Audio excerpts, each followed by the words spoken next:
All right, welcome everybody.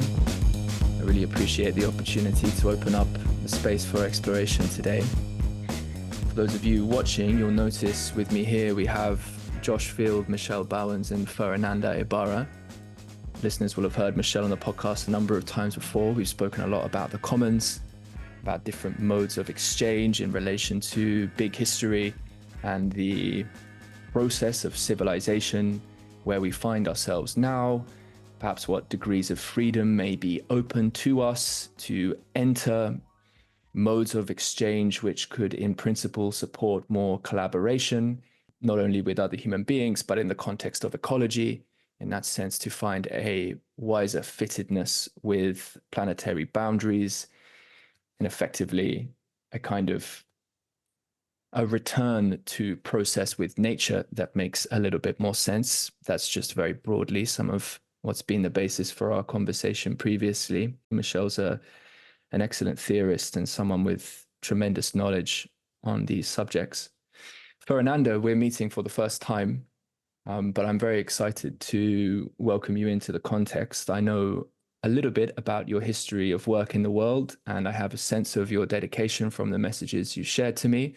I know you have an interest in currency, which you often express through the mimetic shift of currents you can see in that sense. And so I'm very curious about how that plays into your approach to understanding and building in the context of technological infrastructure that can support participation and collaboration and a bunch of these things which are so important, sound so vital in our time. I think pathways toward connection and collaboration in the world are often challenging. We do live in a rather fractured context, and there's a tremendous amount of power that comes into play when we speak about money and organization and economics and all this type of thing. You know, I very much invite you to sort of share your dedication and how that's found its way, woven its way into the living history of your work, and how that brings you to a conversation like this. And then also joining us is Josh. Josh is a member of the Voicecraft Network, a tremendous thinker. He is an architect building something like the infrastructure that is associated with the spatial web, is with Web3, with the metaverse. That's sort of one way to look at it. But I think, you know, Josh and I have had many conversations in relation to the kind of topics we'll be exploring today. And we did have a little go at opening up a very sort of, it almost feels too simplistic for me to speak.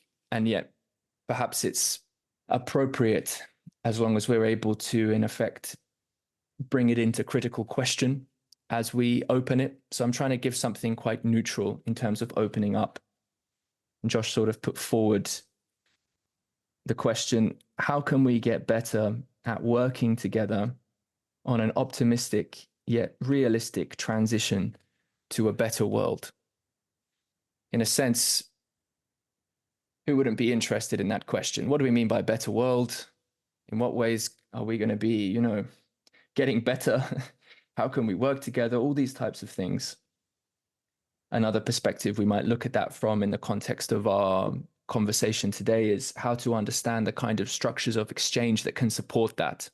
What degrees of freedom might be open or opening in our time at the moment, which might support ways of organizing and drawing together and bringing together values and supporting processes of valuation that can orient towards this better world.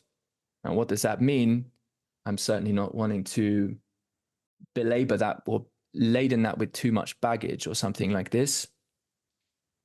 But there is nevertheless, I think, among us all, a sense that as a global culture and in many isolated pockets around the world, there is a present lack of capacity to address the deep systemic challenges of our time. And in that process, I think a painful and inadequate, although here we are in the real, not wanting to get too caught up in the fantasy, but there does seem to me we are not particularly good at treating other human beings and the rest of the living world particularly well in the context of coming into an address with systemic patterns of our time. So multiple levels here is really just what I'm looking to open us up to, although in the context of your shared work, there may be a focus here today on, as I mentioned, the kinds of structures, the kind of perhaps technological infrastructure, but how can we understand that from a philosophical perspective, from a perspective of organization across history, and what degrees of freedom might be open to us now that might have appeared before. Michel has spoken to this on a number of occasions on the podcast. And so with that said, Michel, I'd just like to open the space to you to begin with and just ask you to share, in a sense, how you ground or perhaps frame and find yourself relating to the breadth and depth and really the complexity of this question.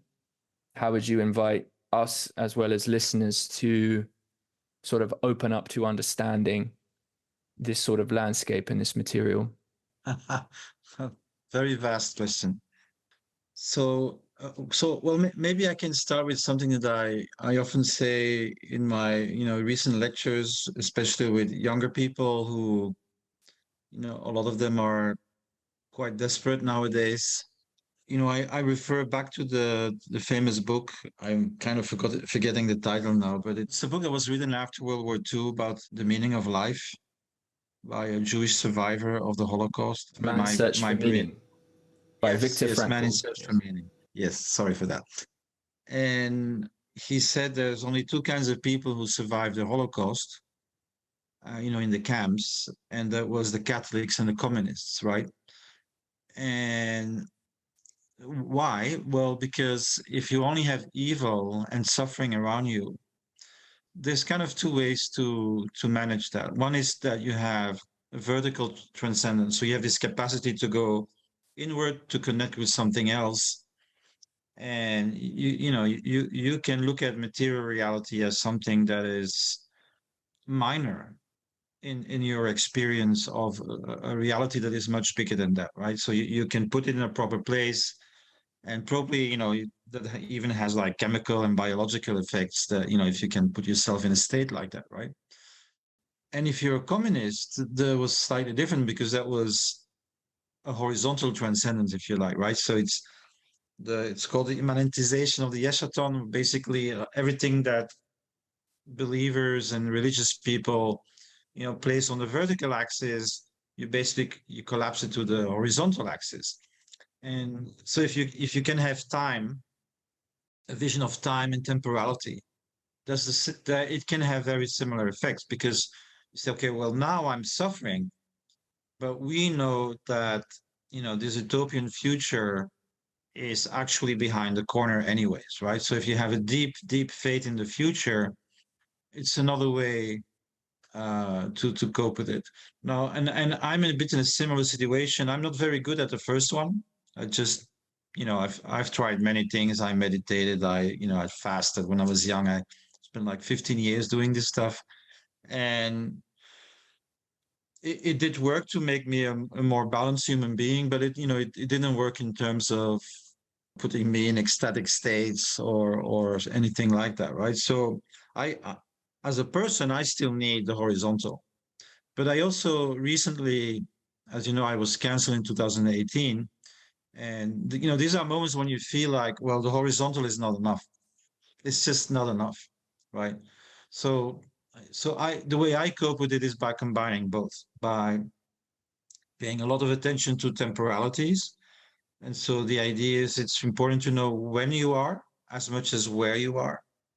So, and kind of feel the zeitgeist in a way, like these underlying patterns of time. And there's a book that came out. The author is Anna Greenspan. It has something about time waves in the title, and she looked at the late 19th century Chinese philosophy, where the Chinese were starting to understand that the West was overtaking them, that with their current state of technology and organization, they just couldn't withstand the force of Western imperialism. And so what they did is they went back to their own tradition, trying to make a synthesis of Taoism, Buddhism, and Confucianism in order to confront modernity, right? And for some reason, I haven't read them yet, but like they came to the same conclusion, like time waves. That was very important to understand the time waves. It's something I'm going to explore here locally because I live in Chiang Mai. There's just a lot of people coming here. And I work with a Chinese network called the Global Chinese Commons. So I'm very motivated to augment my, let's say, my Western understanding with a Chinese rooted understanding. And then so another thing she's saying is, and it speaks to me, is that the kind of rhythms that we're reproducing ourselves now through technology are beyond our physical capacity to manage. I think this is for all of us, a huge problem, right? And to think about the people who came out of Eastern Europe and Russia in 89, 91, coming out of society that was very fixated in all kinds of hierarchies and rationing and a lot of things were bad, but they did have some kind of like regularity in their lives, and so they moved away from politics to their friends and families, and they focused inward, creating happiness, like a bit outside of the system. And when that system broke down, and then suddenly, they had like 90 waters to choose from instead of one. And this created a huge disruption. And even today, old people still are nostalgic. It's called nostalgia. It's very weird and it's hard to believe, but like the majority of people over a certain age in East Germany, right? They are still actually nostalgic. Somehow they experienced it that despite all the bad things of that system, that it was still better for them. And I think this is now like universal, right? So, apart from the issues of capitalism and, all the things that we also experience, an ecological crisis, I think there's something fundamental, existentially going on, where part of us is screaming, stop. I'm very, I'm getting older. I'm very sensitive to that. Like, I don't open my computer before 1 p.m. now. I still way too much on it, but I've just decided to reorganize my life to have these slower temporalities. I can't do it 100% because I have to cope with realities, and I still have children and all of that. But I do make an effort to. And okay, I'll finish because I can't go on. So think about the Roman Empire, right? You had experienced centuries of decline, ups and downs, but basically it almost disappeared in the 3rd century. Then it got back on the road for another 2 centuries, but it wasn't good. It wasn't good. Nobody had hope for the future. Nobody, for a very, very, very long time. And this is where we are now. And so even utopianism is hard to maintain. It's not our experience. Our experience is of a slow decline, our, adjusting our hopes for the future, material hopes, many things that we have to adjust downwards, almost like on a permanent basis. No, I think we shouldn't give in to that, right? So I think we should compensate by basically both of these things I started with, vertical and horizontal transcendence. I think we are beings in the world. So I don't believe in the completely like shifting towards the no temporality, but I don't think that's so. Okay, I'll finish with this. So this is a guy called Sorokin.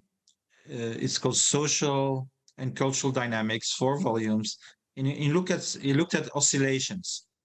And so the way he explains history is that, people choose like one path, but it's often in reaction to what's not working in their reality. So imagine again the end of Roman Empire, a very corrupt system. If you're rich, you can abuse everybody, slaves, kids, for your pleasure.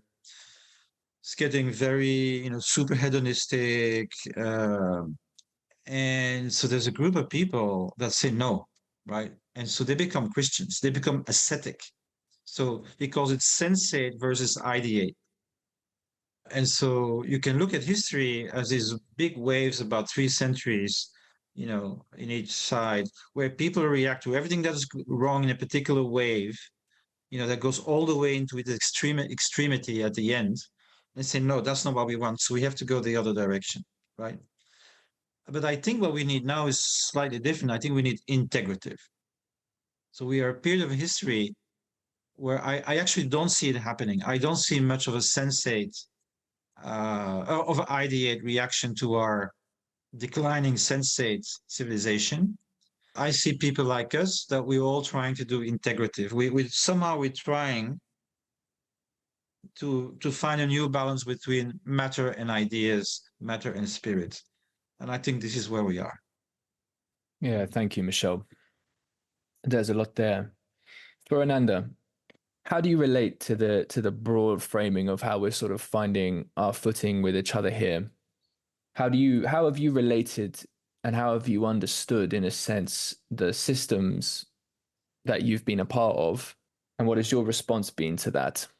I do sense a sort of an optimism and a positivity from some of what I've heard you speak to online. And I'm curious how you relate to some of what Michel's shared here and the scope for response that we're articulating.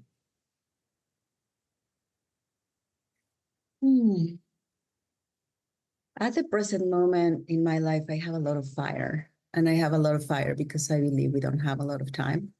And I'm fed with the way things are and the pace in which things move.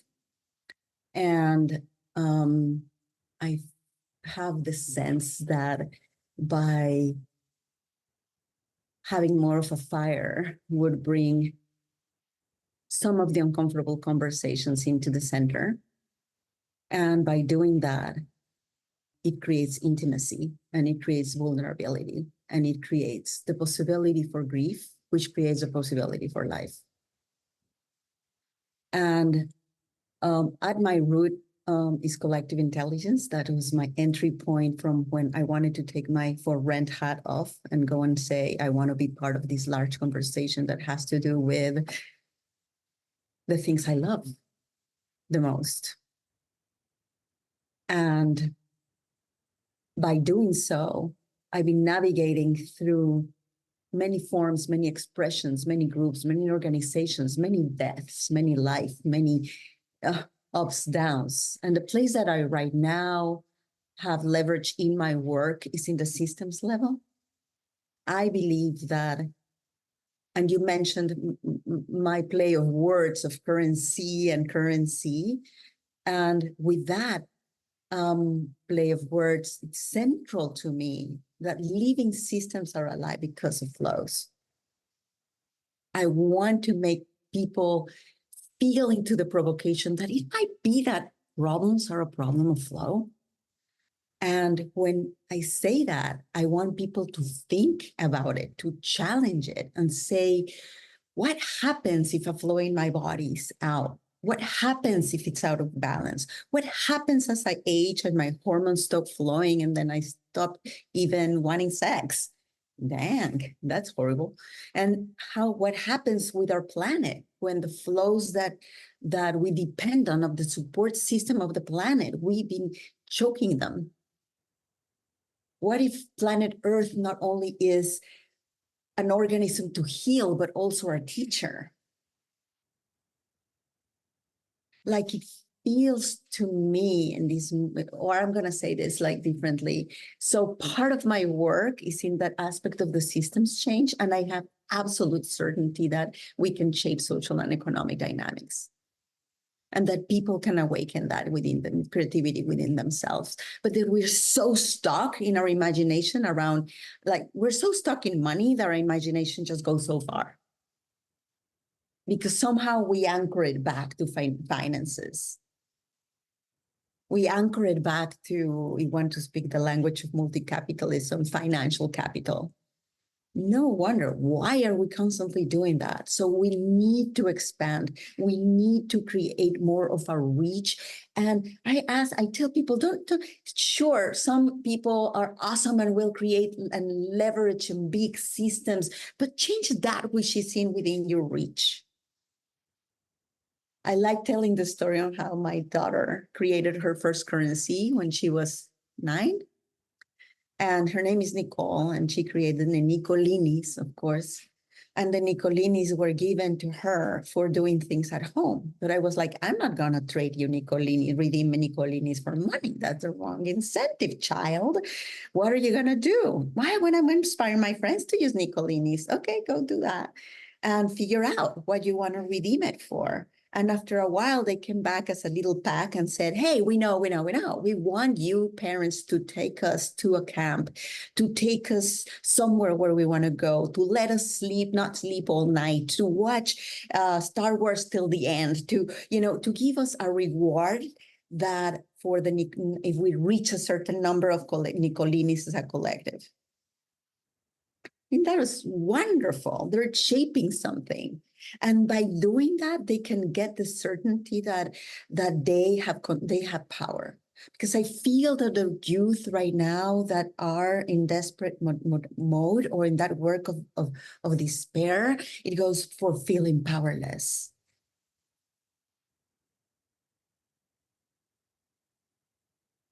There's power with each other. And there's collective power that we can harness.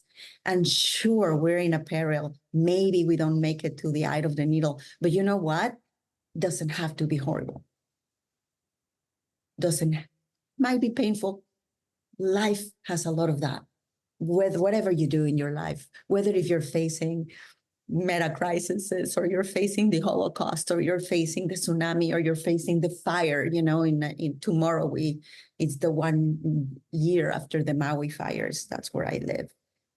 But whatever is, we have humans and relationship and joy from connecting with each other and trying. And there's a lot of victory that is gained by trying and attempting. I don't have an attachment to the outcome. I want the outcome of that planet that works for all. I want no more species extinction under my watch. But I don't know if it's going to be possible. But I do know that there's great joy for those of us that choose to connect and relate and to front this crisis. Yeah, I hear you. That's powerful. Yes. It's interesting, the relationship between fire and joy. When I say those words together, I think immediately, be careful, Don't be too joyous around the fire, or be joyous, but, be careful. And so, yeah, that also speaks a little bit to some of the, because if I share what's present within me when I relate to a lot of the world of technology, a lot of that seems to be motivated by and resourced by patterns of behavior, incentives, and maybe desires, which seem to be perpetuating much of the danger that civilization, and in effect the present context of our natural world, faces. We can think of artificial intelligence, obviously different weapons technologies, the power we have to measure and sense, whether from satellite or over networks, to mimic voices, to take in all the data one could possibly imagine. And in contexts where there have been heavy investments of resource and energy, part of the return on investment for a lot of that is a sense of control, perhaps a sense of power, and maybe a desire to receive more of the particular currency that they had in mind was the good one to get. For what?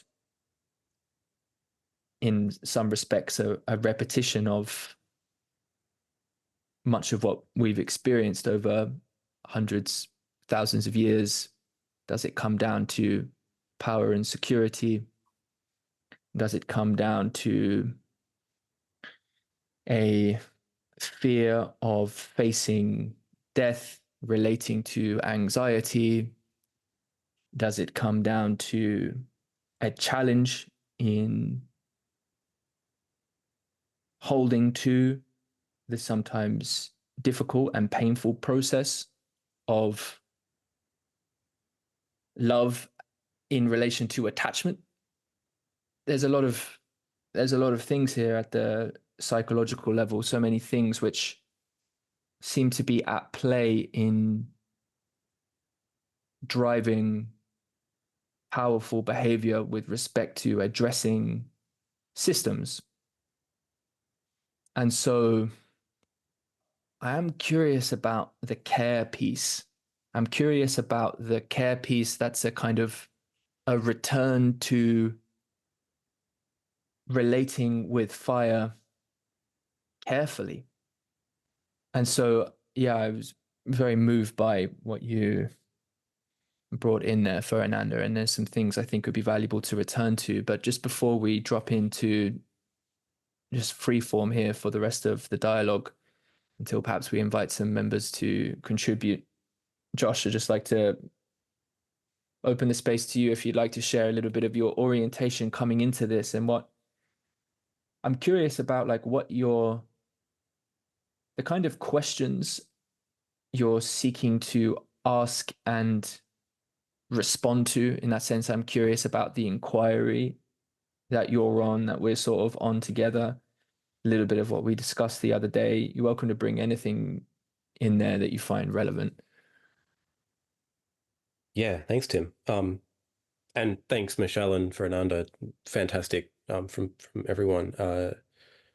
The crisis of flow is how I've also, one of the ways I've thought about the meta crisis, the inability to see flow, the inability to feel flow as well. You know, John Vervaeke speaks of the flow state and its profound effects on cognition and the ability to relate to oneself. And Michel, what you were saying with the vertical as well as the horizontal, obviously both are needed to be adaptive in different situations. And yeah, the three flows that I have kind of played with being fundamental are the flow of value, being currencies, the flow of things being energies and materials. So kind of the real role of economics in the world being how we find how we come into relation to the real scarcity out there, which isn't money. It's physical things and energy and time. And the flow of concepts being, you know, memes or ideas and how they being crisis being like narrative warfare and mimetic warfare and these kinds of dynamics where thinking about a commons, like what kind of commons do we have now, especially in kind of late stage social media?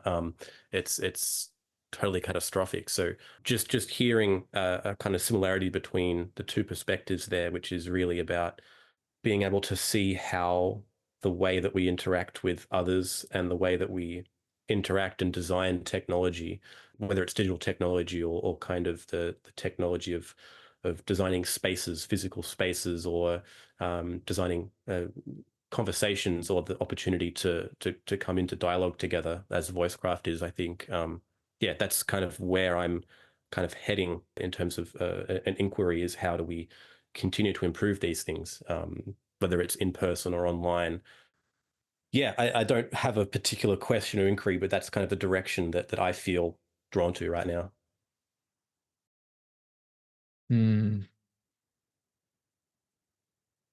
Words that are coming to me are to do with your bringing in of the term fire again, Ferananda.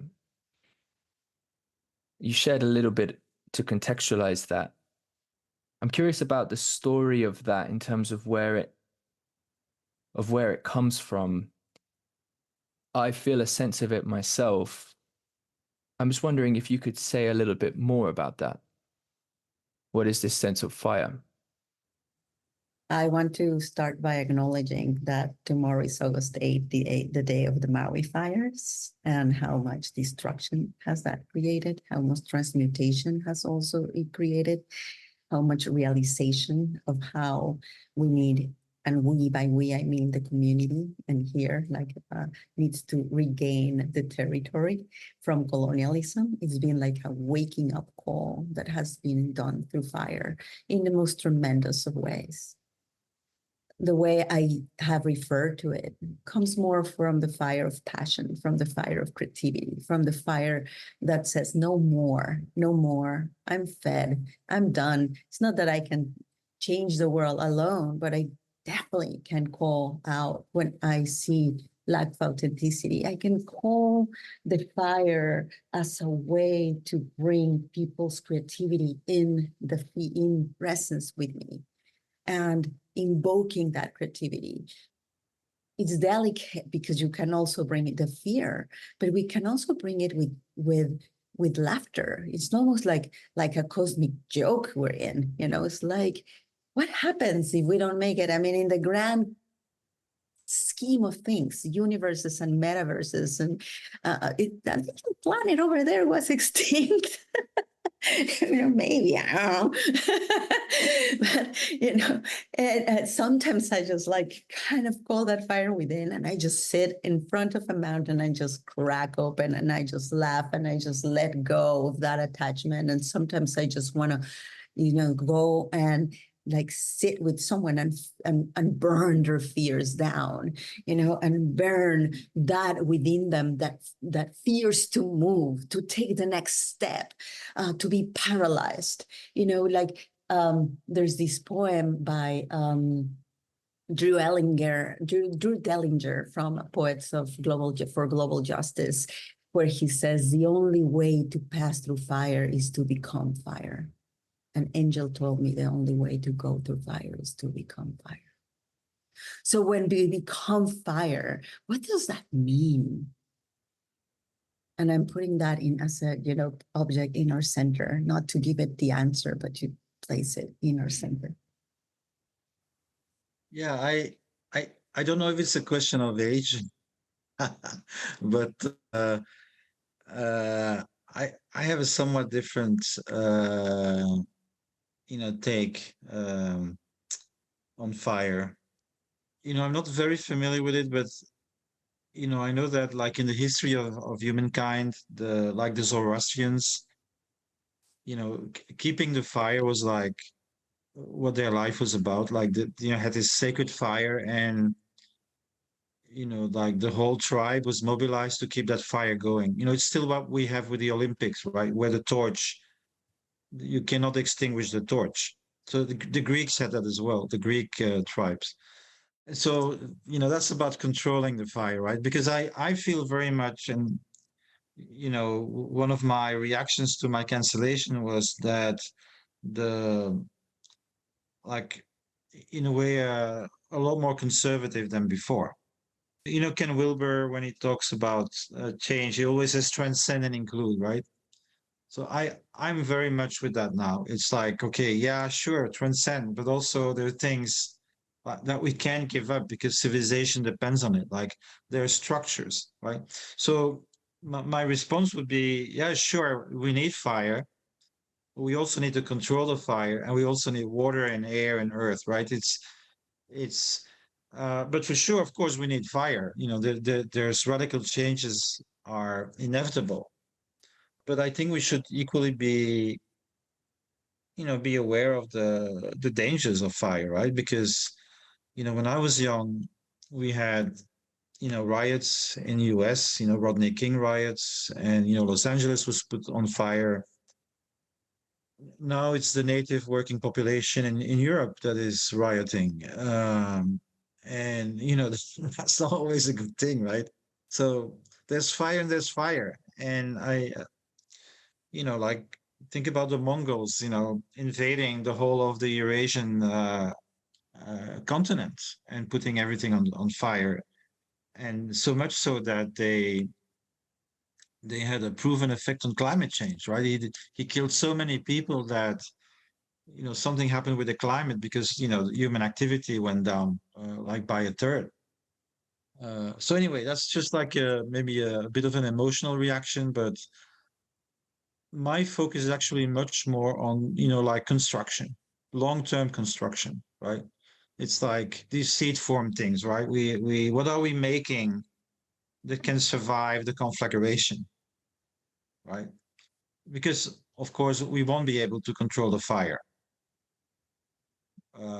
maybe to a certain degree at some point, but there's going to be, I think, pretty huge social fires.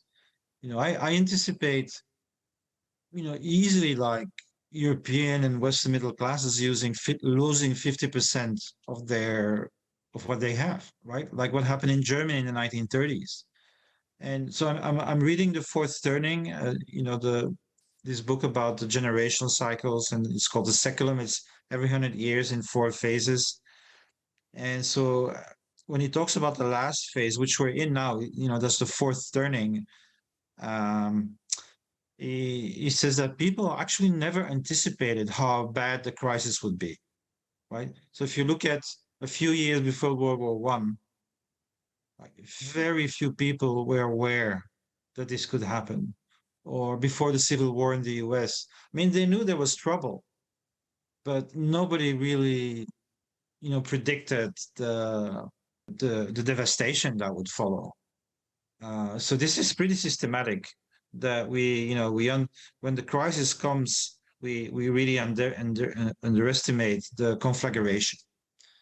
And so for me, it's as much about participating in the fire as like a bit like a tornado. Like where's the calm?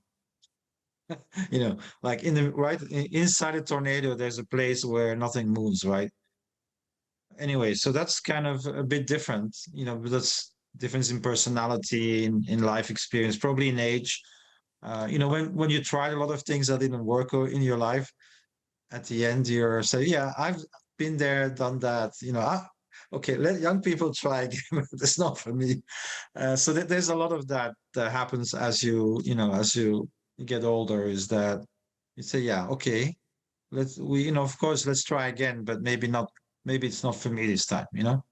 Anyway, that's just sharing my reaction. Yeah, no, I hear that and appreciate that. I think that's an important perspective to round things out. And I think maybe it might be fun to continue with that. Often what we do in more free-form context in voicecraft is to really get comfortable with being in the silence between expressions, just to give an openness to sense what wants to be spoken through. I'm feeling drawn to do that at the moment. I could say some things about fire. I could add a bunch in here, but I also feel like there's something in me which is just seeking to find its way a little bit. It kind of feels like I'm very interested in why it is that some things catch fire, right? And some things, they're a real slow burn.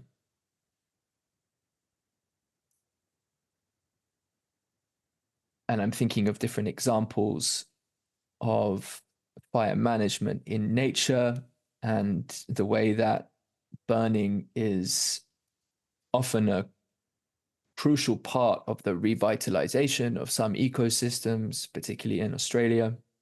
You have a lot of new growth after a fire. And so the indigenous here in Australia are well known for their fire keeping practices, which have gone for many thousands of years, and I believe are far less now than they used to be, which seems to pose great risk to this land.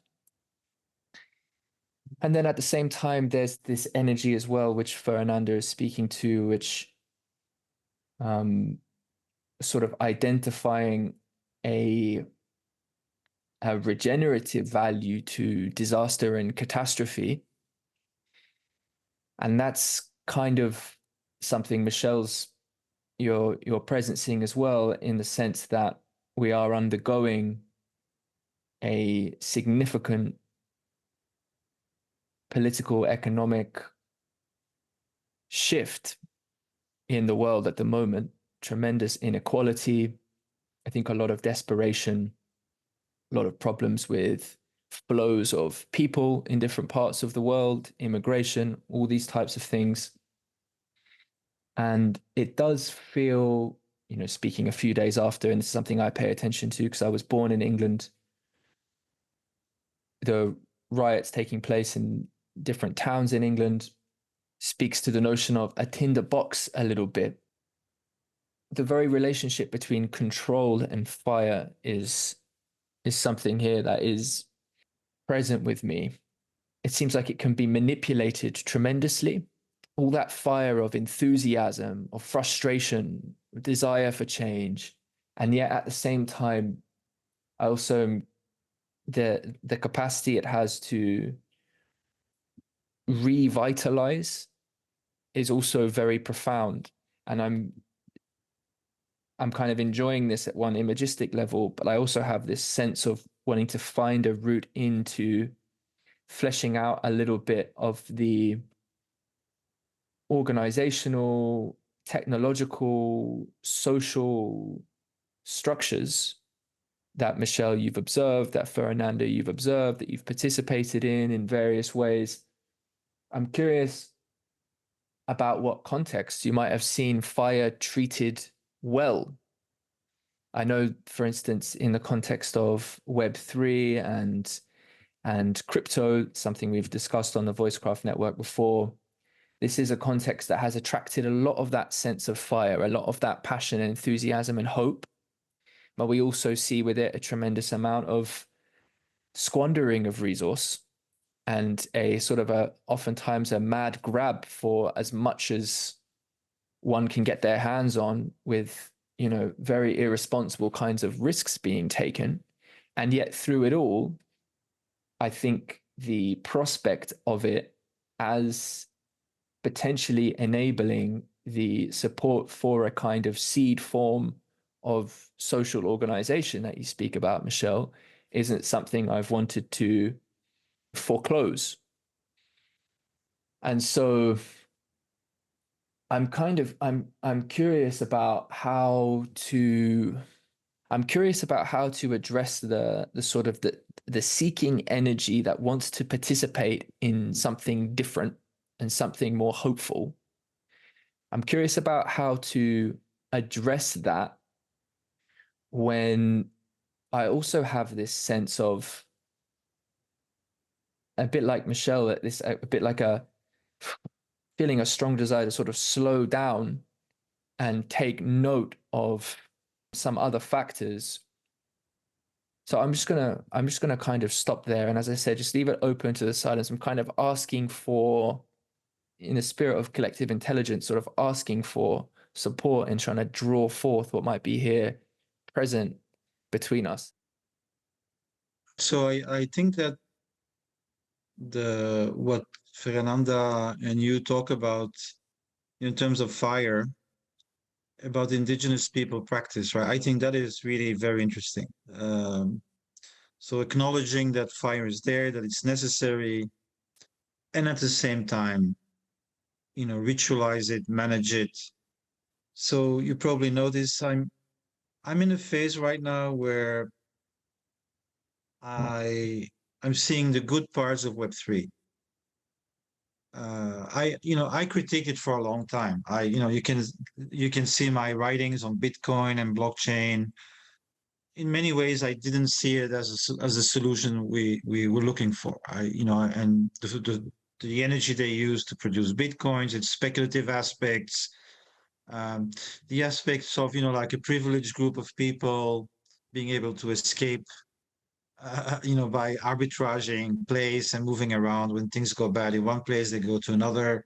So it's not that I'm naive. Actually, I want to say that I don't come in there, but so I went to Montenegro for the first Zuzalum Montenegro, right? And a lot there was actually designed for me disliking it. So it's a private beach town. Like you can't get there in the car without a pass. So you have to walk like 30 minutes to get in. So, like the locals don't come. That's not good. Like an island of rich people, a beach town only for really rich people. And then, lots of very libertarian people and immortalists, think that dying is a disease and, we're just poised to, to become immortal tomorrow. There was a lot that I didn't like. And then I was sitting down on a table, and there was a deep adaptationist, like a collapsist in a way, right? There was an impact investor, and there was a climate denier. And they were talking together very calmly about climate change. I thought, wow, I haven't seen that. That kind of open discussion with such fundamental differences done in respect for each other. And so that was like really a breakthrough for me as well. Something is happening here, right? And so that feeling actually has increased. So soon in Chiang Mai, in October, November, it's called Chiang Mai Archipelago. And it's like a series of events, pop-up villages, pop-up academies, seen in a kind of like confederation of villages. And so what I'm seeing is like, this is a tremendous co-learning experience, right? Like in California, Esmeralda, Hellsberg, 1,000 people, 1 month, 17 events per day on average. The intense learning experience, but also culture building, community building. And so I've become convinced that something is very important is happening there, right? And of course, I'm still critiquing all of it. And I'm still uncomfortable with certain things, but there seems to something is going on around like this idea of trans-local culture building, and I just want to share that because I think we all want to fire, but we're also not sure what the solution is, right? We know that this is not working. We know that we need radical change. And we can say generalities about it. There has to be more social justice. We have to, respect environmental balance, find a new way to relate to non-humans. I mean, there's a few things we can say, but at the same time, we don't really know how, right? We don't have yet this kind of like consensus at some point where, let's say after the Roman Empire, at some point, well, okay, people, the elites were clearly building, a medieval Christian civilization.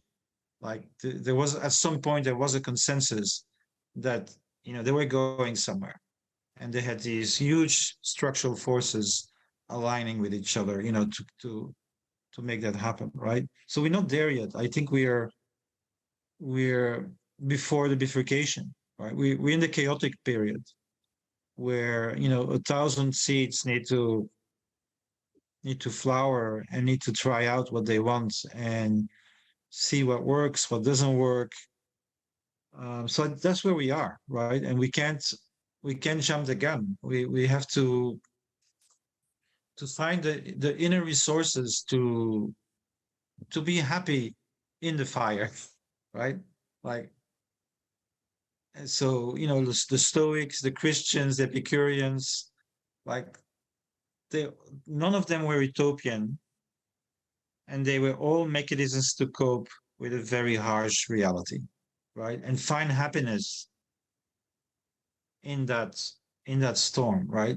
That was where they were, and I think probably that's where we are. Yeah, that's interesting. Ferananda, I'm curious how you relate to that, and also what your experience has been over your length of time sort of working in and observing the world of Web3, crypto, work with Holochain. How has your perception of the fire of that whole possibility space been? And what have you learned throughout the process? I'm curious what parts of your perspective might have been strengthened, or as fire does, kind of maybe burned off and in something in you regrown, and how you've adapted in relation. Because we've been through a number of cycles of that movement. And yeah, I'm just very curious about your experience.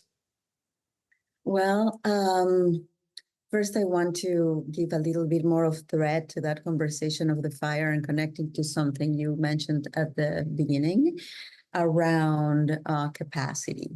And now, you know, Tim, you mentioned lack of capacity. And what is that capacity that we would need to be able to hold fire? The fire that needs no logs, right? The fire that comes not only from our passion, but from our love, because there's something we love that we're losing. That can easily become anger. And when it becomes anger, then it just wants to burn the world off, and it can become irrational. It's a lot to be said that also there's a part of anger that is healthy, because when you keep it in, it consumes you like a fire, but it's internal and it has no output. So in my work, I want to see more. You know, recently I'm part of a project in Costa Rica. We got land together, and there was mostly women that want to have matrilineal succession of land. And we were feeling we wanted to collectively grieve. And we were like, because individually, I feel that there's places where, or moments where I stop and grieve, but I don't give myself that opportunity to just go ahead and do it, because I feel like there's so much to grieve about that I can just be overtaken by it and then go into not only inaction, but not useful in my life, in my balance. There's only so much capacity I have to be able to hold the tremendously great things that are terrible things that are happening.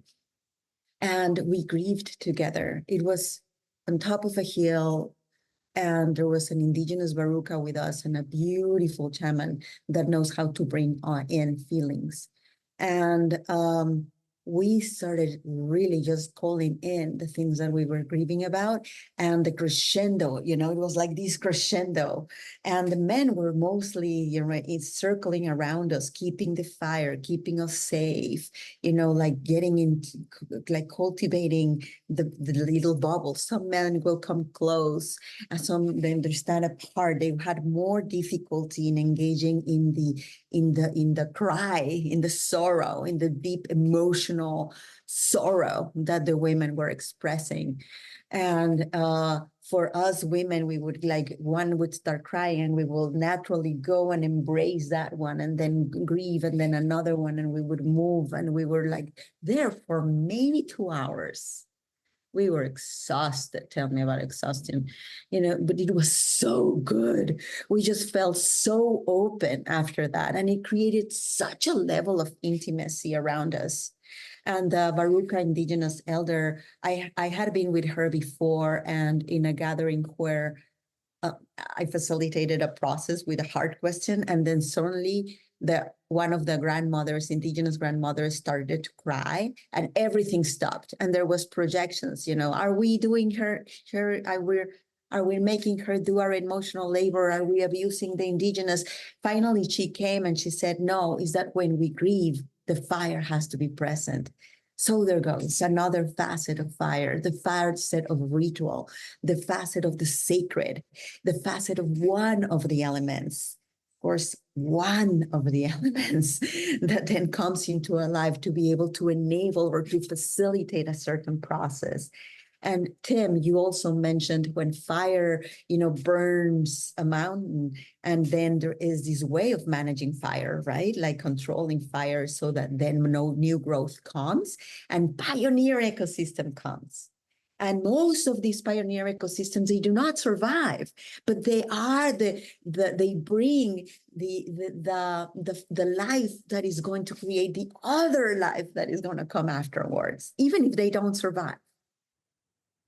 Which is fascinating, because then if we see ourselves as part of that continuum of life, a part of that flow of, how are we to know what is going to happen, or what is a great plan, or why now, or why us, or what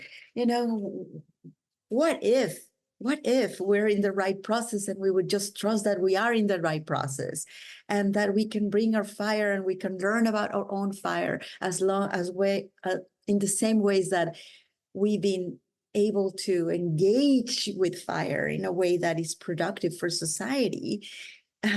What if we would get that capacity? So that came to me. And then in regards to the Web3 movement, I feel grateful when I think about all the veils that have been gotten off our eyes because of Bitcoin and Web3 coming. Now, I'm not a Bitcoin supporter. I feel that it has its place, definitely has its place. Not going to bring us into a wealth equality and, the most beautiful world that we believe is possible, at least in my perspective, but it has its place. And here I want to bring in the lunar punks, because the solar punks bring the beautiful world where the buildings are covered by green, and we greenify everything, and we're in joy and celebration, and we're in festival eternal, and we're just in this reality of singing our way to the new paradigm, and which is fantastic. I'm all about it. And but the lunar punk, they associate with this revolutionary mindset. They relate to overthrowing the existing structures, but by empowering us, by empowering users, by establishing new modes of governance, new modes of economics, by seeing conflict as a mainstream where we shift power. And we understand power. As much as we can understand fire, we could understand power when we see it as a power within and not a power over or a power under. So I want to presence that part of the lunar punks that brings, the importance of cryptography into place. The importance of darkness into place, of the balance of the light and the dark. And the dark might frighten us, but the dark is mysterious. The dark is the womb. The dark is the mother. And no wonder we're bringing on in this moment, the rising of a feminine crown in technology design. Because for me, that feminine crown means that we design for relationship. What does it mean to be in right relationship with fire? What does it mean to be in radical relationship with all the elements, with water? The very flow of life, with earth as communication, with earth. She gives us so much. And what does it mean to be in right relationship with each other? What does it mean to be in right relationship with what we carry on as our han? It's like a Korean word that seems that we all have a han, something that has happened in our lineage that is traumatic, that we bring in, that we carry on. In my lineage is colonialism. That's my han. I carry it with me. So when I go inside of a field, I carry my personal field where I try to bring my best, because I'm constantly resourcing myself and constantly trying to balance my fire, but I also come with a han. I come with a social field. And there's no way when we create a field that each of us are not bringing that in.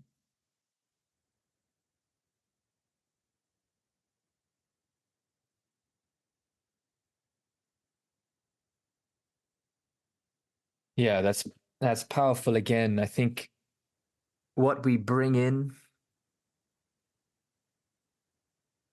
yeah, I mean, what a mystery there is to that. Hey, the whole mystery of the self, what we carry forwards.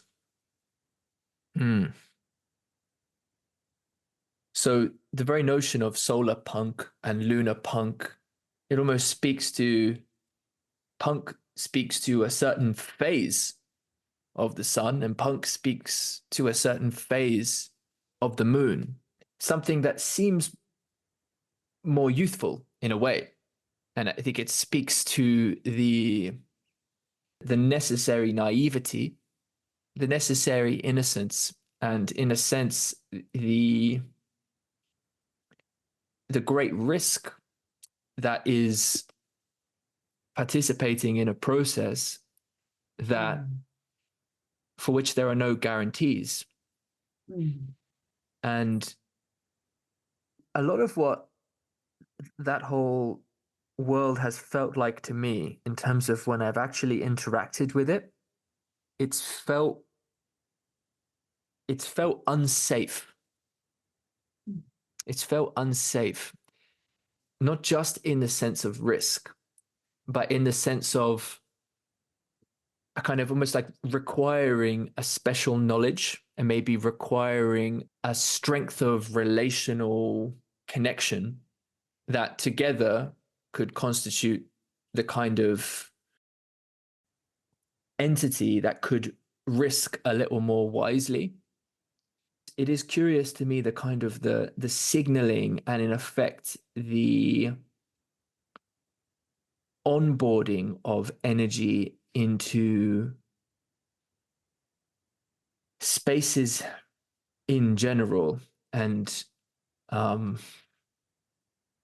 I'm curious about like, do you see, because one of the things you said, Fernando, which I think is super interesting, which is that speaking to the part of the regenerative process where fire is um, functioning, and maybe there's some new growth, but the purpose of the new growth is actually to support new growth that comes after that. Something in there, which is an interesting. There's something of a kind of like a sacrificial participation to that in a sense, but also what I'm sensing is your sort of appreciation for the necessity of cycles in general. And so in a sense, there's a stepping back and a recognition that of the sort of the interdependence and the interconnectivity of the transformation of pattern and vitality in a context. And that's part of the view we're getting from Michel as well in terms of the big history, and also this, maybe 1,000 seed forms, and we might, for a few, and there's this sort of necessity in that sense of experimentation. I'm just kind of curious what you might have seen or what you might have learned about what kind of contexts are in fact receiving energy well and treating it well, if you know what I mean. Because I could name ever so many that receive energy in the most appalling way possible. You could name from your Dogecoin to your, moon coin of all different kinds. I also wonder about how much the very technology of what's explored in the Web3 context is connected to, or how it relates to pre-existing contexts of power, and how all of those relational contexts are actually functioning. It seems like if we're talking about something integrative, then we're wanting to sort of appreciate relational connections between human beings, as well as Josh, you gave sort of three categories before, the kind of, or we can just talk at the level of infrastructure, social structure, and superstructure potentially. And there's a kind of technological aspect to this in terms of, again, what degrees of freedom might be open to us. Josh has spoken about these as potential adjacent moves in the effort toward establishing contexts for exchange such that we can sort of on the one hand, increase the coherence, but also increase the kind of trust that can support the kind of collaborations toward living we're speaking about. And I'm wondering about where some bridges are. Like I'm seeking bridges in through the fire to be able to see where some seeds that are growing are, that are vital in a sense. And Michel, you've spoken to one in Thailand, and Ferananda, this experience you were speaking about in Costa Rica. I think perhaps I'm in a way just decrying the fact that I haven't done enough traveling, really, and maybe some of this stuff is not as active in Australia. But this is some of the energy I'm with anyway. It's like I'm feeling the energy of the possibility, and I'm also feeling a distance somehow. And I don't think it's an onboarding UX thing, which is often how this is spoken about in terms of crypto. If only we could just, get better UX to kind of onboard people into using. I don't think it is that. I wonder if there's, but maybe, I don't know, maybe it is that we're moving towards some possibility space where through the murk of it all will emerge some genuinely functional and helpful open source technologies, which can then sort of plug into local contexts that can support people in some ways. And it just feels very, disconnected in the meantime, and the relational work to be done that can actually support the kind of trust toward the participation in such contexts is just happening on its own in a sort of disconnected way. And then what does it mean? What does it look like for all that stuff to come together? What do the power imbalances of this stuff look like when they come together? It just feels like there's such an undercurrent of potential for shadow that it's like, there's something you mentioned, Ferananda, in terms of collective intelligence and the desire to sort of bring into presence difficult questions. Definitely the invitation is there to speak into that. I'm curious about what you feel is most challenging to bring into presence in relation to this effort. Is that something we could potentially bring into presence together? I know there's trust to cultivate, and these are vulnerable and potentially intimate things, but I'm curious about what that is, what that is for you in relation to this context. What is unspoken that really ought to be spoken?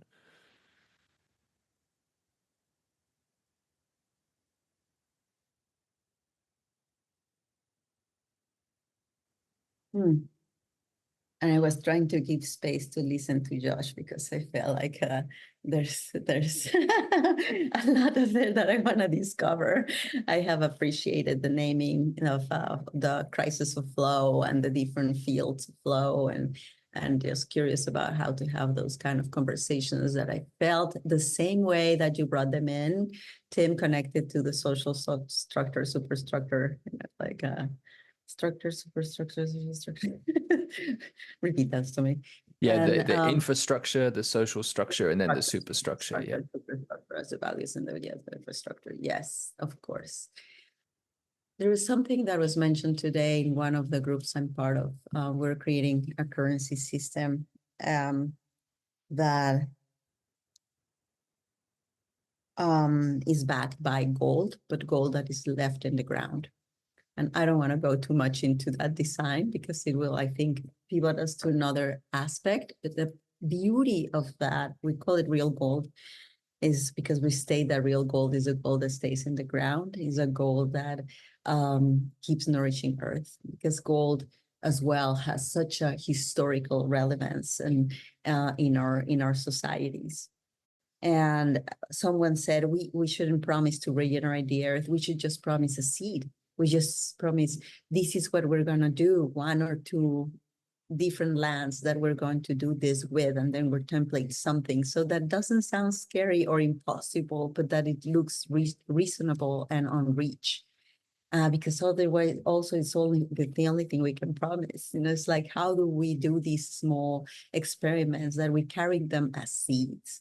And in that regard, some of them will fall into composting, and some of them will fall into like beautiful, nourished soil that then will grow into something and hopefully can scale. And that when it scales because of the right reasons, and mean right reasons as, a world that works for all. And so I like that frame of something small that can be carried, that can be tended, and that then we can see a sprout of, and then we can collect and say like, wow, well, that was underground, but have you seen all the ripples? And I feel that part of that is that we're not able to see, we don't have the feedback loops in the right way so that we can see that beautiful things that are happening. Where are the things that are definitely grounding? I feel that the peer-to-peer societies, I would say the open societies that are represented as bioregional work or communities of intent is something that I see sprouting more and more, especially over this last year. Way more people wanting to live as sovereign people in the land, way more people that say, sure, we'll embrace technology so that we can then not embrace technology, or we'll want to be with less.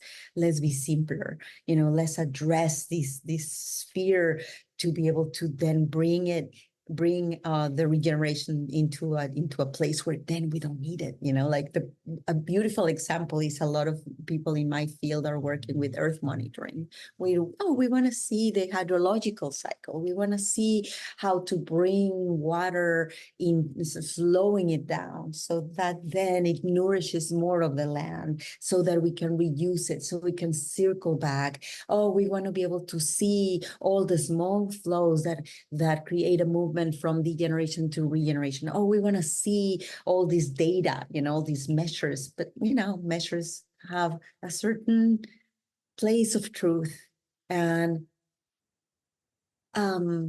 the farmers are not going to necessarily go and connect into that data. They'll connect to, wow, that papaya, that's amazing papaya. What did you do to produce that papaya? Let's go into the story of that. That's what I want to know. And then they can look into the data because it connects back to story.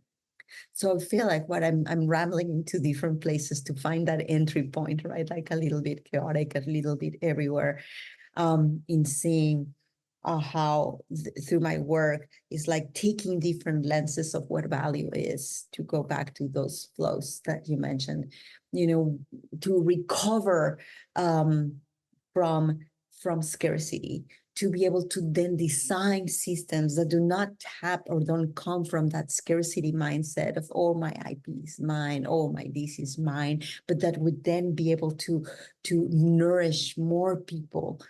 And I think we're facing a lack of business models that would work, right? We're so used to free, but then, it's not free. We are the product.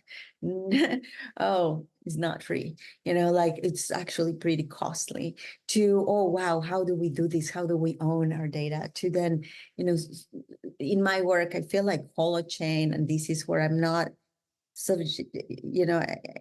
it's a field where I grow.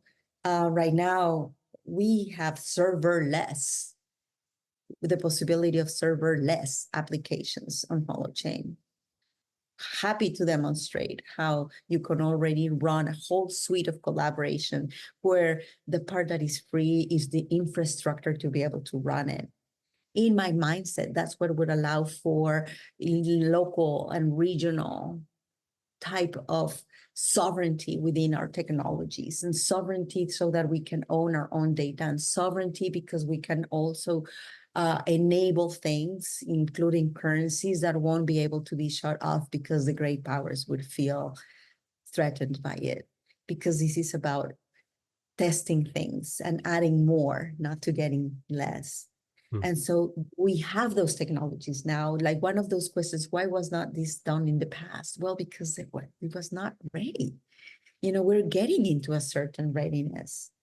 And as well, like we're challenging, like this big thing that Daniel Schmachtenberger is bringing on right now is like that notion of progress and technology not being progress and challenging that, right? So it seems we're coming with a certain aspect of, oh, it's like the new veganism. It's not good to eat technology. It's not good to have too much tech or depend too much on tech. Should we be tech vegans now, or should we use it until a certain point, or so we're having pop up all those questions. And Michel, you said, well, there's your go, Fera, with your Fathom.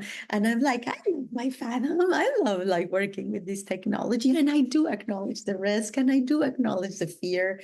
And in my field, I have great hope of what is that we can do as we go into decentralized, truly decentralized computing,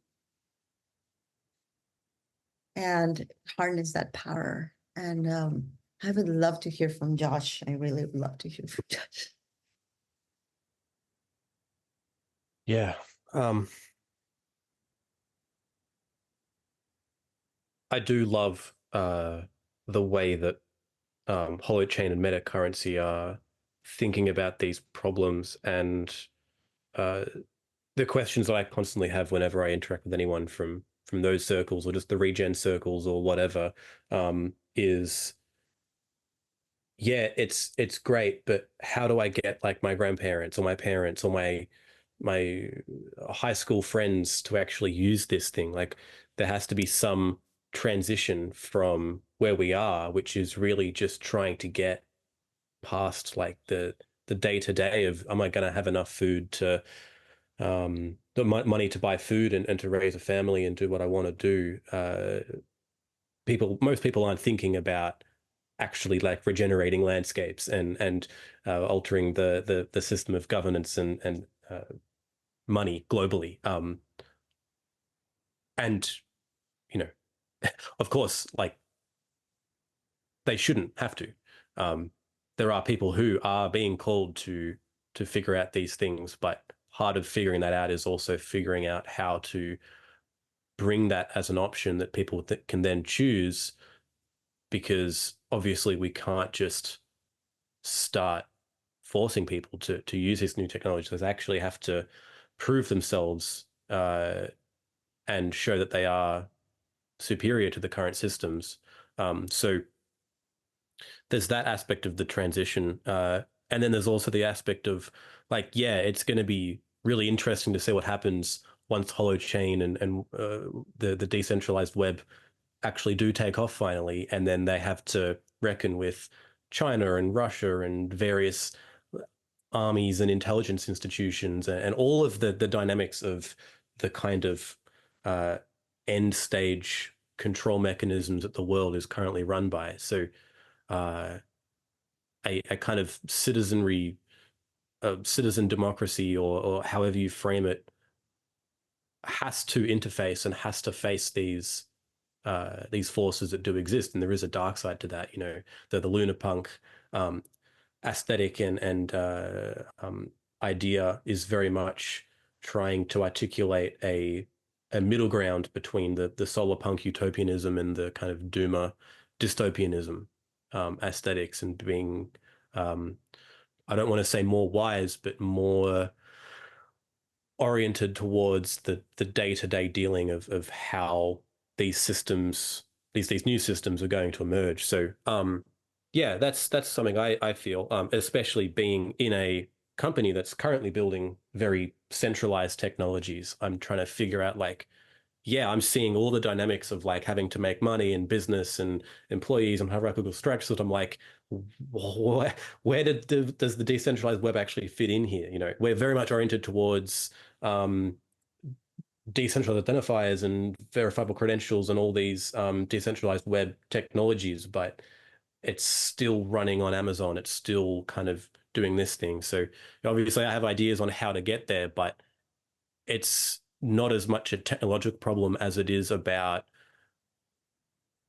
figuring out how to language that, and how to talk about it, and how to get buy-in, or not necessarily buy-in, but get an understanding out of why it's actually important to do this, and like why would having a decentralized metaverse rather than a centralized metaverse like solve climate change? Like that's an insane question to ask, but there is a logical flow there. It's obviously not a totalizing understanding, but when you think about the metaverse or spatial computing being a new stage of digital computing and digital um, relationality, how we are relating to technology and each other's through a modality that's different than just squares on a screen or mobile phones, like obviously there's a place for that. And obviously there's a place for many other things.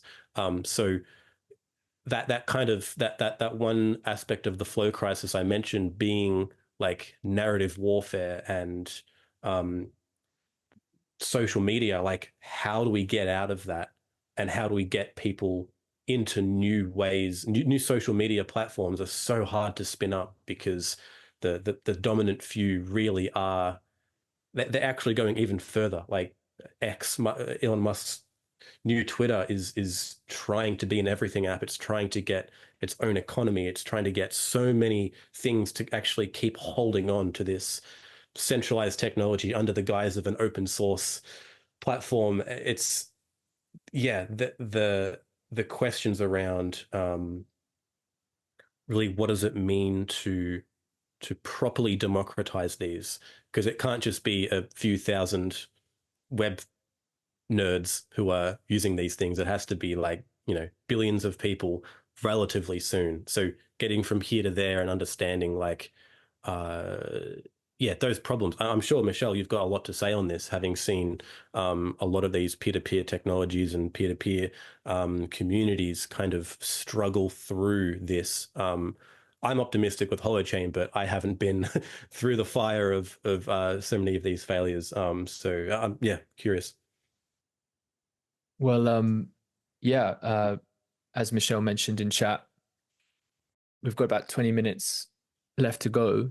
So, Zach and Cam, if you want to jump in, you can just whack your video on. I can just give a very quick answer to Josh. So, I'm not an expert in these things.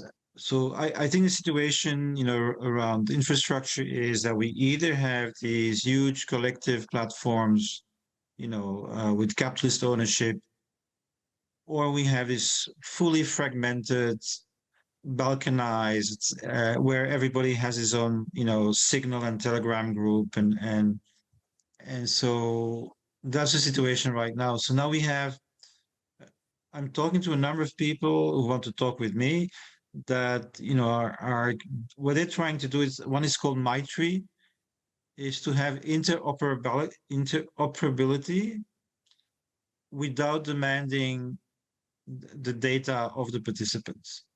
So let me explain myself. Existing platforms don't want to give away their data because that's their competitive advantage. So there is now a layer being built. I don't know if it will work, where people from different platforms can actually see each other and talk to each other on an extra layer, while all the different platforms actually keep their distinctions and their control over their data. So that's kind of like one of the ways to solve the current dichotomy. I'm not sure it will work, and I can send a bit of info later if you're interested in what these people are trying to do. There's like a few of these initiatives coming around.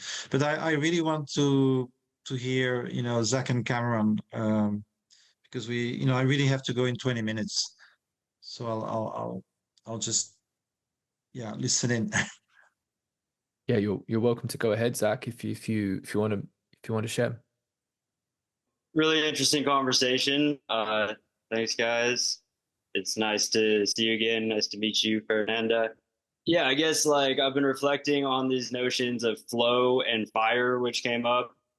And I've been thinking about the relationship between flow and rigidity, right? In that like when I think about flow, my mind goes to the surfer who, in order to flow, in order to catch the wave and move with the flow of it, he must have his rigid platform on which to stand and stabilize himself, right? Or even if you want to go body surfing, the way to catch the wave is to make your body rigid, right? You can't be limp and loose in the water if you expect to flow in it. which is kind of counterintuitive, right? Because we want to flow like the water, and yet we must be rigid and cut through it in order to accomplish that end. So it's kind of counterintuitive.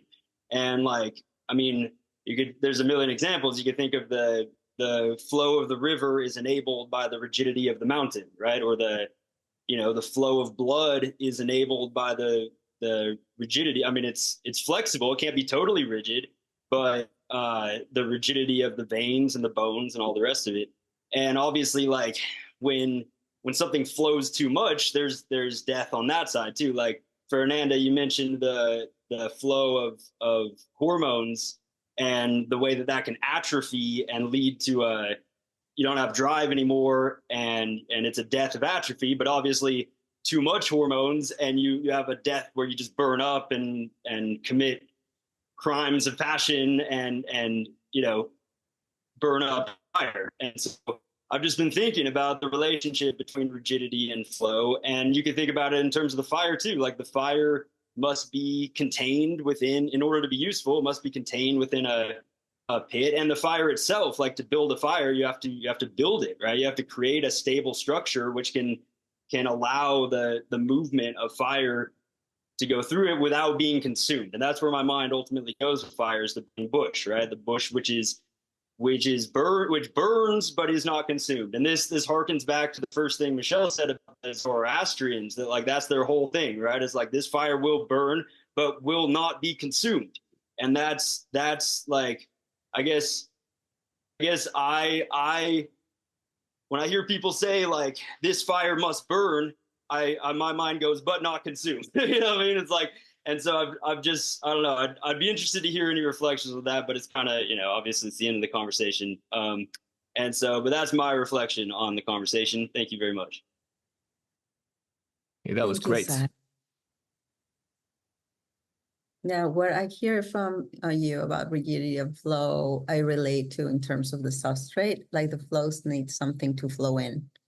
And so whether it's rigid or not rigid, I would like have to have more thought about it, but it does have a certain way to contain the flow or help it move, right? But it does not contain this movement or because, like water that is stuck in a rigid pool, it just does not generate life. It just stagnates and then actually creates the opposite. And so, or not, if it's like sufficient conditions, it could create a little pond full of life and fishes, etc. So I feel it's like kind of the substrate, perhaps like the current, the riverbed, that then it's not rigid, it will conform to the flow. The flow will also shape it according to different conditions of inflows and outflows. So there's food for thought there. So thank you for bringing that concept. Nice to meet you both, Michel and Ferananda. Thank you for such a nicely flowing discussion. I was very much absorbing the flow quality of what I was, I guess, feeling into with that. And I was actually using that as a state-specific way of engaging in my own process of drawing. So I've been kind of doodling and drawing things based on what I've been feeling into through this. And there's some particular designs associated with that. But one of the things that otherwise came through for me is just the way fire can be something that can be understood through both the masculine and the feminine modes of experiential orientation. And so we might think of some of the Oriental philosophies, for instance, and fire being a part of a fundamental element that we can become sensitive to the archetypal function of in life, and the inward orientation to the power of that as it manifests in consciousness is really key there. But also that very practical and utility basis, more of a masculine aspect in which fire is that which can destroy, that which can hold in it enough energy to be too much and have more of a conquering and destructive element on that in it. And that seems to be also somehow linked to the conquest of time. Was just an idea that came through in me in relation to that as well. Whereas the more feminine orientation seems to be more in relation to the quality of experience, or the kairotic aspect of this as an element, fire. Otherwise, it's a great symbol, I think, when these archetypes are in balance for keeping alive a spark of consciousness. And a lot of this discussion here, what I've been hearing, is very much about the relational infrastructure of what it means to keep the spark of enlivening consciousness going, and how we actually do that as communities, and transculturally, with our set of challenges, constraints, but also the opportunities that gatherings like this also spark in all of us and in what can be accomplished together. Yeah, thank you, Cam. They're both beautiful reflections. So, as we move toward closing here, I'll certainly be down to stick around and continue the conversation. Zach and Cam, if you want to share a little bit more. Josh as well. I know, Michel, you have to leave shortly. Yeah, I'll say something short, which is maybe a bit like more of a cold shower, or I'm not sure. But, I just want to stress that I think our social conditions and class are still very important, right? So, for example, if you look at Web3, it's a particular kind of people who are highly educated, highly technical. So that means they can be liberated from place and work on their computer in different places in the world. And so they can arbitrage place. Like, if you're not educated, you don't work on a computer, you'll be much more stuck in your place, unless you have to migrate. But again, that's because you have to. It's you're not really flexible, right? And so you're going to have to be very, very. You're going to have very different reactions. And if you're frustrated, that's where the negative fire becomes more likely. So why am I saying this? Because it's very important to have like a whole view, right? You can't just look for a solution for yourself, because if that solution for yourself implies that a lot of other people don't have a solution, eventually they'll come for you, because you're seen as a parasite, as an elitist group.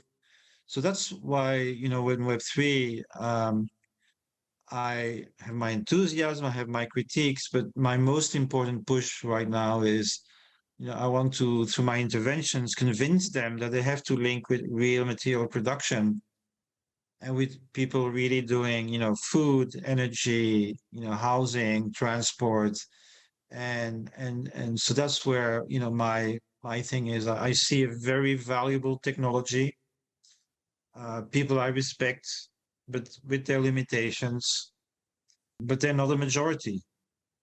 And if you don't have a solution for the majority, that majority will go elsewhere. And that's where politics is still very important, right? Where if you as corrupt as it is, as frustrating as it is, as bad as it's going to get, there is always a field of power that you can't just ignore it.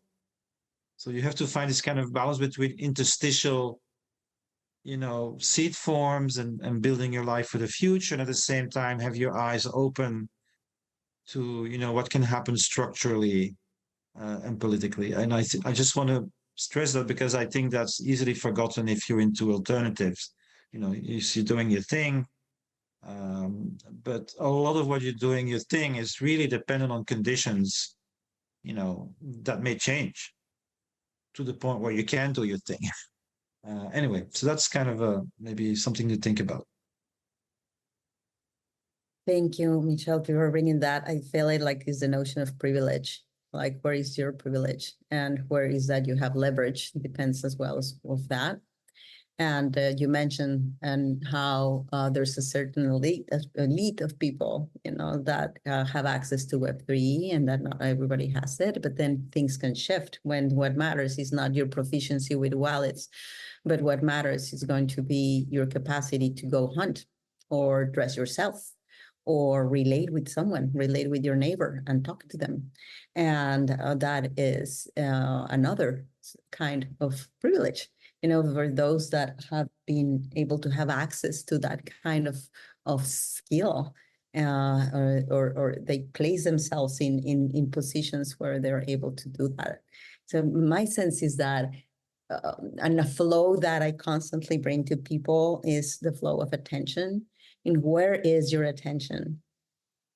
And your attention, the attention is precious because there's a part of our attention that needs to constantly go inward to be able to touch that parts of the self that really knows what is that you desire, that you really knows what kind of world you want to bring about, that really knows that golden thread might not have the 10 years plan, but knows what is next, like a golden thread that you can actually follow. And then there is the part of attention that goes outward, where we can offer our full presence to the other, our full presence to my mother, to my neighbor, to my community, to my circle, to see the systems around me, to see where is a vector of influence, where there is a small vector of intervention, where with my skill set, doesn't matter how big or small, there's always something to contribute. And it's not surprising to me when so many times that person that is most valuable in the circle, many people don't know how to describe what that person brings.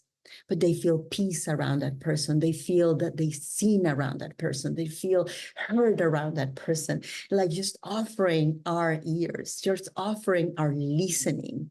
And our listening then goes again inward, listening to myself, listening to source, listening to attuning what is in my surroundings, and then listening to the other, listening to you, and listening to the systems around us. And bringing into that story of the white wolf and the black wolf, and just saying the black wolf, as characterizing it as the part of us that isn't good, that is bringing bad, that can bring evil, and the white wolf, that one which brings the most light and the most beauty into the world. Which one is going to win?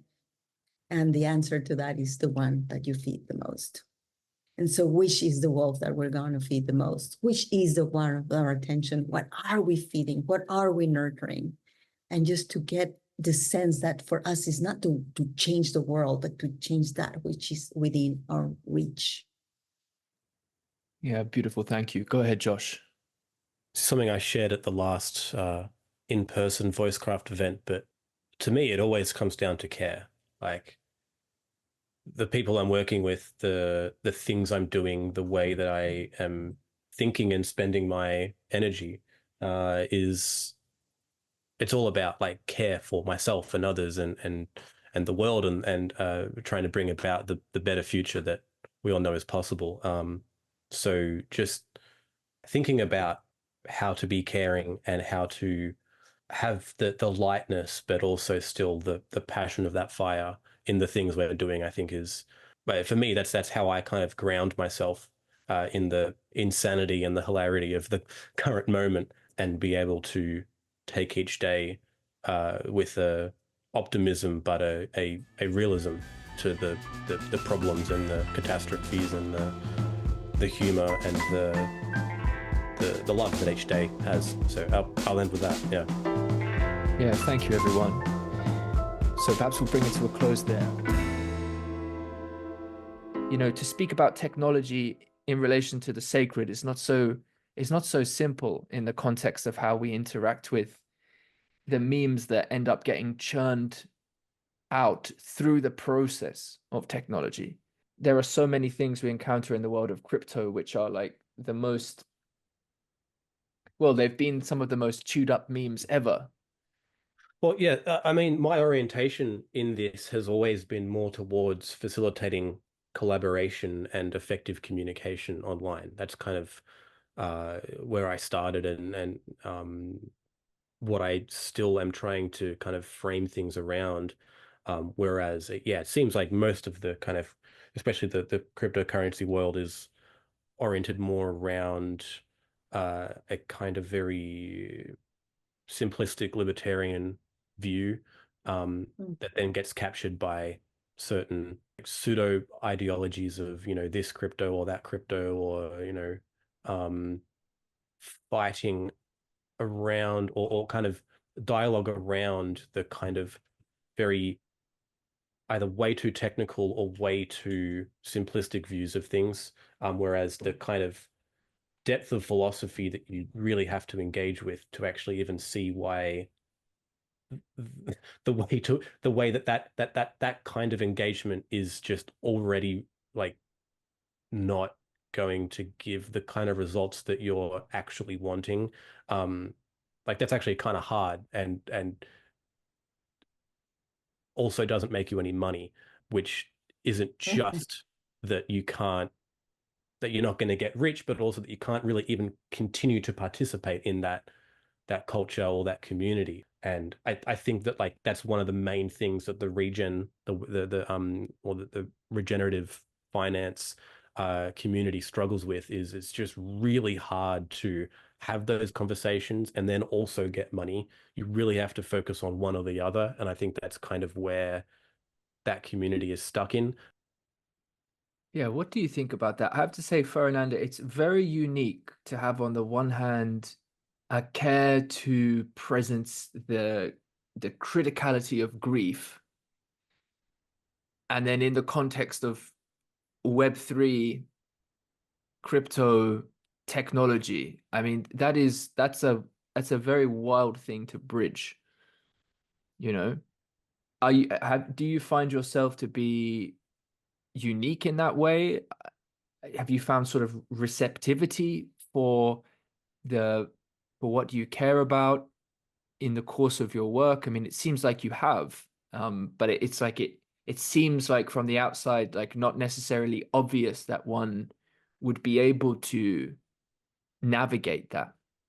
I would like to bring more of that context in my work. I do facilitation and I love facilitation. I love the work of the Reconnects from Joanna Mitzi as a way for us to connect to the grief of what is occurring. And part of that is ecological grief. I like it to bring it from the lens of capitalism and the lens of money, because it's my sense that we don't want to let it go. We want to grasp to it because we don't know what is next. And somebody said, well, yeah, you need scaffolding to bring new things to life, but you also need scaffolding to let things die. And I totally resonate with that. So what is that scaffolding? And so I feel like the more that we can infuse the consciousness and in every aspect or in every community, that it's okay to grieve, that it's okay that we can let go, that we can bring our emotions. And I want to acknowledge you, Tim, in that, because I really like the way you create space and the way you name things through feeling.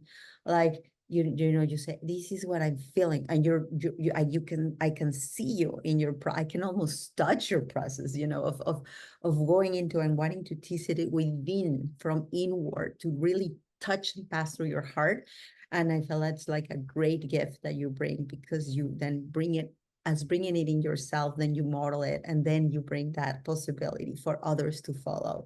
And creating those spaces is a gift that some people could relate to, the gift of the feminine, to the gift of the mystery, to the gift of the darkness, because you want to pull it in. You're not backing off from shadow. Your ambivalence feels very much relaying into, how do I connect this light and the dark? How do I connect the practical with the sacred? How do I connect these worlds together? And I felt like keep bringing the conversations.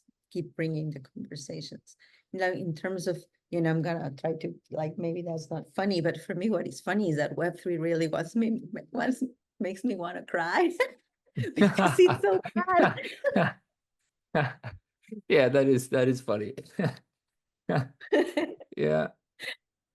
Yeah, it's funny. It's funny to hear you say that. I mean, it's I don't know if there'll be an opportunity for a Web 4.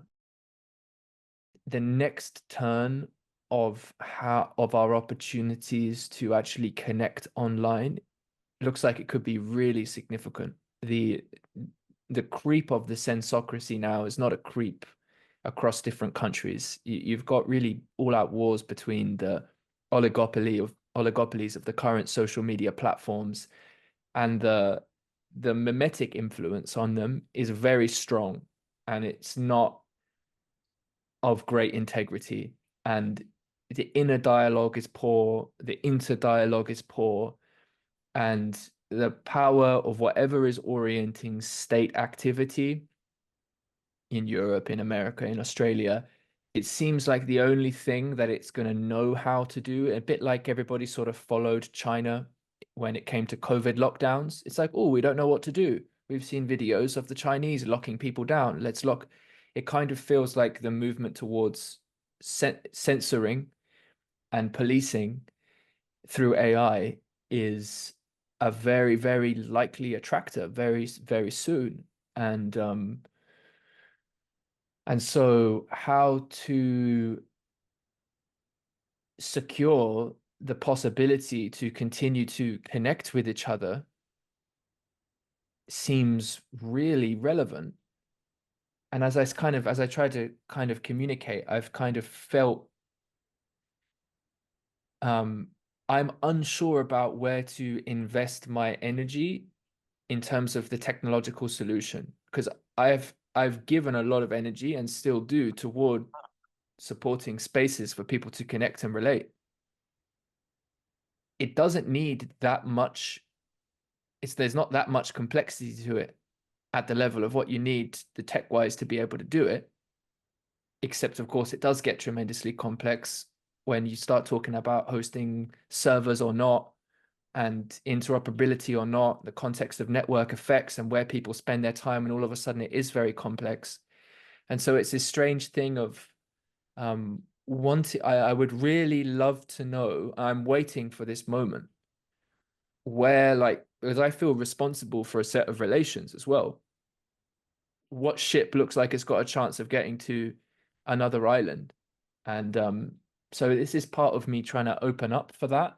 But like I've said this on a couple of occasions, and it's partly what I see in the context of philanthropy and various structures of power.